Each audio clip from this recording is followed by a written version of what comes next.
食料もなく絶対に助けてもらえない状況であなたは希望を持てますか？遡ること約20年前の2003年4月、アメリカユタ州ブルージョンキャニオン、砂で覆われたその渓谷に一人の男性の叫び声が響いていました。おーい、誰かいないか。薄暗い渓谷で必死に声を上げているのはアーロン・ラルストン。この前年にエンジニアの仕事を辞め本格的に登山家として活動し始めた男性でした。アーロンの目標はコロラド州にある標高1万4000フィートを超える山すべての冬季単独登頂。今回訪れたブルージョンキャニオンはそれらと比べると3分の1ほどの標高で、アーロンからすれば肩慣らしと言っていい山に思えていました。しかしまずいぞ、俺はここに来ることを誰にも伝えていない。断崖絶壁にロープでぶら下がるその最中、絶望の表情を浮かべるアーロン。そう、彼はこの時人里離れたこの渓谷で360キロの巨大な石に挟まれ動けなくなっていたんです。無人の山中で落石事故に巻き込まれた男。巨大な岩の下で下敷きになった彼の声は誰にも届きませんでした。一切の身動きが取れない彼の結末は6日後に決するんです。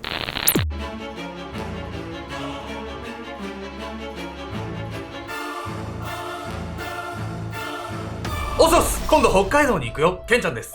くっしゃろこ、洞爺湖、やみやみこです。釧路、帯広、札幌。私たちバカね、本当に。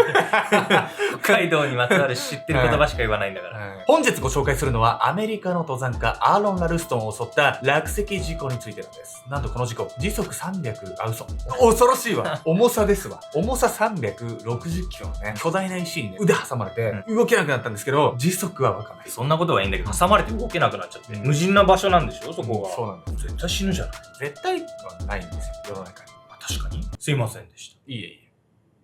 絶望的状況なんで、案の定アーロンは本当に地獄の日々を送っていたんですけど、実はこの出来事ね、映画にもなったんですけどね、その映画のね、内容というか表現もね、ほんときついものがあるぐらい想像してみてください。自分が挟まれて動けないんでしょ。飯、水、痛い、ばい菌。まあね、そんなね、皆さんも自分に置き換えたらね、想像する状況なんですけど、一体この後どうなっていくんでしょうか。絶体絶命。遡ること約13年前の2010年9月、カナダ・オンタリオ州トロント。その日開催されたトロント国際映画祭は前年のように映画好きの観客たちで溢れ返っていました。北米最大とされるこの映画祭で上映される映画は計300本以上。観客たちは思い思いの様子で多岐にわたる作品を楽しんでいたんです。そんな最中のこと、おい、誰かスタッフに知らせてくれ。とある映画の上映中、会場は突如として騒然とした空気に包まれます。声を上げたその男性の隣では過呼吸を起こし、その身を震わせる一人の観客が。さらに、早くスタッフを呼んでくれ、こっちでも人が倒れた。続けざまに緊急事態を訴え始める観客たち。そう、なんとこの映画のクライマックスシーンで失神する観客が3名も現れたんです。上映されていた映画は127 Hours。登山家のアーロン・ラルストンが経験した実話を元にしたものでした。各国の試写会で医療関係者が駆けつける事態を巻き起こした彼の体験談は一体どれほど過酷なものだったのでしょうか。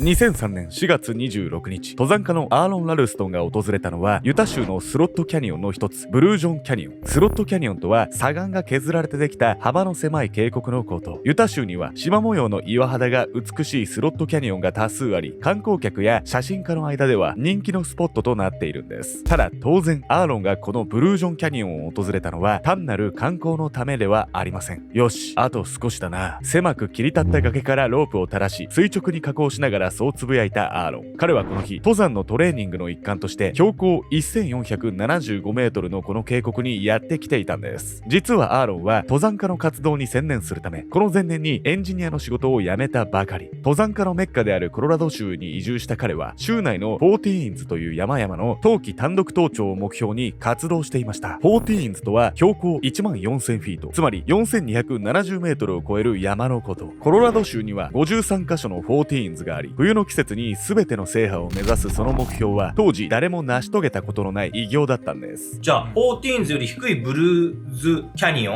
ンかなんかは、冬に備えての練習みたいなことだったんじゃないの？そうなんです。彼にしてみたらね、肩慣らしの登山だったんですけど、まさかね、こんな人生最大のピンチになろうとは誰も予測してなかったんです。それはアーロンが谷底まであと20メートルの地点を下っていた時のこと。うわー！ずしんと重い振動とともに激痛に襲われるアーロン。痛みに目をつむった彼が再び目を開けると、そこには先ほどまではなかった巨大な岩が。そして同時にアーロンは自分が一切の身動きを取れなくなっていることに気がつくんです。そう、彼の右腕はこの時重さ360キロの岩の下敷きとなっていたんです。狭い崖と岩の間で押しつぶされるように挟まったアーロンの腕はいくら引っ張っても抜ける気配がありません。当然巨大な岩を片手で動かせるはずもなく、自力での脱出は絶対に不可能な状態。さらにアーロンは青ざめた表情でつぶやきます。やばい、助けなんて絶対に来ないぞ。そう、アーロンはこの日ブルージョンキャニオンへ向かうことを家族や友人の誰にも伝えていなかったんです。さらに彼は携帯電話を13キロ先の車の中に置いたままにしており、人里離れた山の中で助けを求めることさえできない状態だったんです。軽いトレーニングのつもりで山へ訪れたアーロンの持ち物は多目的ナイフに応急キット、ビデオカメラ、そしてブリトー2個と 350ml の水。脱出することは愚か、数日生きられるかどうかもわからないその状況にアーロンはただ絶望するしかありませんでした。いや、これさ、ほんとどうしようもないんじゃないの？だって本当にこのまま動けずに死んじゃうとしか思えないわよ。そうですよね。こんなね、絶望的な食料もね、水もないような状況でね、アーロンは普通のね、人だったら絶対に嫌がるような方法で生き延びようと必死だったんです。何するの？127時間。巨大な石の下敷きになって数日、アーロンは手持ちの道具でなんとか岩を動かそうとしたんですが、巨大な岩はびくともしません。さらに朝晩の寒暖差が激しいブルージョンキャニオンの気候はアーロンの体力をみるみる奪っていきました。そしてアーロンが巨大な石に挟まれてから3日目のこと。うわー！渓谷に響き渡るアーロンの叫び声。彼はこの頃脱水症状から錯乱状態に陥っていました。アーロンは持参した 350ml の水を少しずつ飲んでいましたが、それだけでは3日分の水分を補えるはずもなかったんです。脱水症状でさ、熱出たりとかめまいしちゃったりとか、ちょっとクラッとねみたいなのは聞いたことあるけどね、行き過ぎちゃうと錯乱状態になるの？そうなんですよ。脱水症状がね、重篤化するといろんな影響が出てくるんです。というわけで本日のメトラキーワード、脱水症状について。人間の体はその 50% から 70% が水分で構成されています。そのうち 3% 以上の水分を失った際に現れる体の異変が脱水症状。よくある症状は微熱や吐き気、手足の震え、ふらつきなど、さらに 8% 以上の水分が失われ、重篤化した状態では呼吸困難や幻覚、精神錯乱など正気を保つことさえ困難になる場合もあるんです。体重50キロの成人の場合、1日に消費される体内の水分量は約 900ml。汗や尿として排出されるほか、呼吸や皮膚からの蒸発を通しても人は知らず知らずに水分を失っています。 350ml の水分だけで数日間過ごしていたアーロンが重篤な脱水症状を起こすのは至極当然のことでした。そして岩に挟まれて5日目になると、アーロンが持参した水はついに底をついてしまいます。ただそれでも人間は生きている限り絶えず水分を求めるもの。そう、この状況においてアーロンは驚くべき行動に出るんです何かを口に含むと同時に苦渋の表情を浮かべ激しく咳き込んだアーロン。そう、彼が今飲んだものとは自分が排泄した尿だったんです。うわーって思っちゃうけど、実際のところ冷静に考えたら尿ぐらいしかないわよね、水分補給できるもんなんて。言うてもね、尿って排泄されるまでは無菌ですし、腎臓でろ過されてるから。そう別におすすめしてるわけじゃないですよ、もちろん。ただこの状況ではね、それしかないんで、そうやってね、どうにかして生き延びようとしたアーロンなんですけど、この日の夜ついに死を覚悟することになるんです。いよいよか。生きるために自分の尿まで口にしたその日の夜、アーロンは持参したビデオカメラの録画スイッチを押しました。カメラに向かいゆっくりと話し始めたアーロン。彼がもたれかかる砂岩の壁にはナイフを使って自身の誕生日と今日の日付が彫られています。さらにその後に続いて次のような一文が。アーロン・リー・ラルストン、安らかに眠れ。そう、この日断崖絶壁が自分の墓になると悟ったアーロンは砂岩の壁に墓標代わりの文字を刻んだんです。みんなな。今までありがとう。愛してるよ。さようなら。アーロンは最後にそう言い残し、静かにカメラの録画を止めました。いつの日か自分の遺体が発見され、家族の元へ届けられることを願って。諦めないでって言いたいところだけど、ぶっちゃけこのまま何日も経っちゃったらもう死んじゃうしかないじゃん。諦めちゃうんじゃないもう。そう思うんですけど、普通は。うんアーロンね、もう死を覚悟したその先に行ったのか、彼諦めなかったです。この後ね、考えを一変させたアーロンは、死をそのまま待つより、さらに勇気のいる行動に出るんです。一生に一度の決断。アーロンが岩の下敷きになった6日目の2003年5月1日。まだ生きてたか。岩の隙間から差し込む朝日に目を覚ましたアーロンは小さくそうつぶやきます。家族や友人に向けてのメッセージを残した昨夜、彼はもう二度と目を覚ますことはないと思いながら眠りにつきました。しかし夜が明けると身動きの取れない地獄のような現実は変わらないまま、まだ生きていたアーロン。そうやって一度死を覚悟した後に目を覚ましたことが彼にある種開き直りのような直感をもたらすんです。この方法ならひょっとすると出られるかもしれない。どうせ死ぬならやってみよう。何びくともしない岩しかなくどんな手段があるってのよ。皆さんもね、ちょっと考えてみてほしいです。岩に挟まれてるね、腕、動けない。もうあれしかないんですよ。多くの人がね、こう映画見て失神したとも言われてる驚きのシーンにも繋がってくんですけど、じゃあ自分ができるかといったら、僕はね、できないと思いますよ。まさか。そう、アーロンは一つだけこの巨大な岩から逃れる方法に気がついていました。その方法とは岩に挟まれた腕の切断。実はアーロンは岩の下敷きになった比較的早い段階から止血帯で腕の血を止め腕を切断しようと試みていたんです。しかしアーロンが持参していたそのナイフでは腕は傷つけられても骨までは切断できず、3日目には切断を断念。手持ちの水分が尽きるのを待つだけの状態となっていました。そして一度死を覚悟し6日目の朝を迎えたその時、アーロンはついに腕を切り落とすための新たな方法に思い至ったんです。岩に挟まれたアーロンの腕は長時間の圧迫により変色し、すでに壊死し始めていた。そんな腕を視線の先に捉えつつ、何か決心したように大きく息を吐いたアーロン。このままじっとしていたって、どうせ俺の腕はもう使い物にならない。彼がそうつぶやいた次の瞬間、うわー！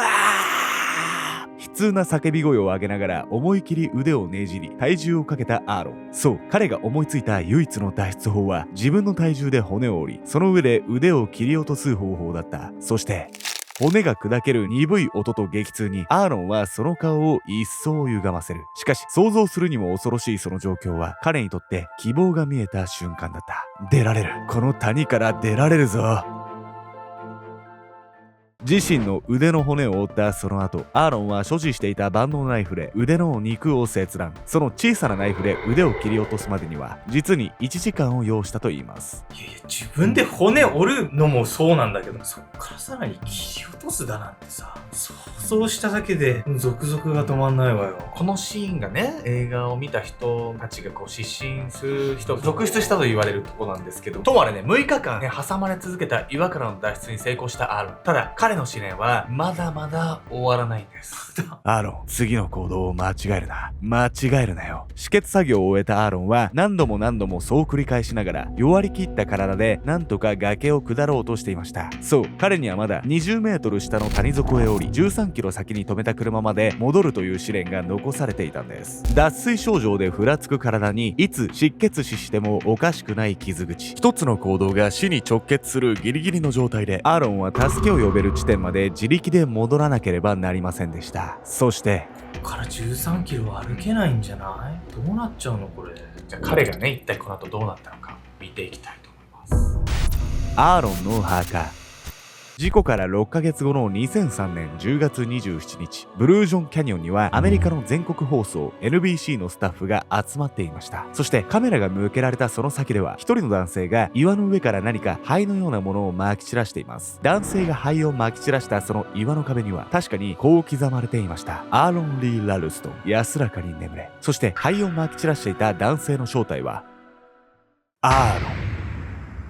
アーロンがこの場所に撒き散らしたその灰は現場の岩の下から取り出された彼の腕の位牌。アーロンは28歳の誕生日を迎えたこの日、現場に自身で刻んだその墓標に位牌を戻しにやってきたんです。よかったわね、本当に。生きて帰れたのね。そんなさ、出血多量で脱水症状で意識朦朧としてる中どうやって生き延びたのよ。それがですね、もう本当にギリギリのところで救助されたんです。うんあとね、少しでも救助が遅れれば手遅れだったんです。実はアーロンは岩の下から脱出した後、5キロ進んだ地点で観光客の家族に助けられていました。しかしその家族もすぐに救助を呼べる状態ではなく、その後も予断を許さない状況は続いていたんです。そうやって下山を目指していたところ、通りかかった救助ヘリがアーロンを発見。このヘリはなかなか帰らないアーロンを心配した家族が手配したものでした。アーロンはブルージョンキャニオンへ向かうことを誰にも告げていませんでしたが、偶然にもその周辺に絞って捜索が行われていたんです。こうして腕を切断したその6時間後、アーロンは無事に救助されることになりました。その間失った血液は 1.5 リットル、あと500ミリリットル失血していればショック死していたともされているんです。それから6ヶ月後、自身の誕生日に再び事故現場を訪れたアーロンはカメラの前で次のように語りました。この事故は人生や家族、友達への感謝を改めて感じる幸運な出来事だった。ここは俺の墓場であり、聖火だ。救助後、アーロンは腕の切断面を治療するため多数の手術を必要としていましたが、精神面のカウンセリングは一切行わなかったといいます。九死に一生を得たその経験は彼の精神を一回りも二回りも強く成長させていたんです。アーロンは2005年にコロラド州に53カ所ある14000フィートオーバーの山々全ての冬季単独登頂に成功。誰も成し遂げられなかったその偉業を達成してみせるんです。さらに2010年には自伝小説として出版した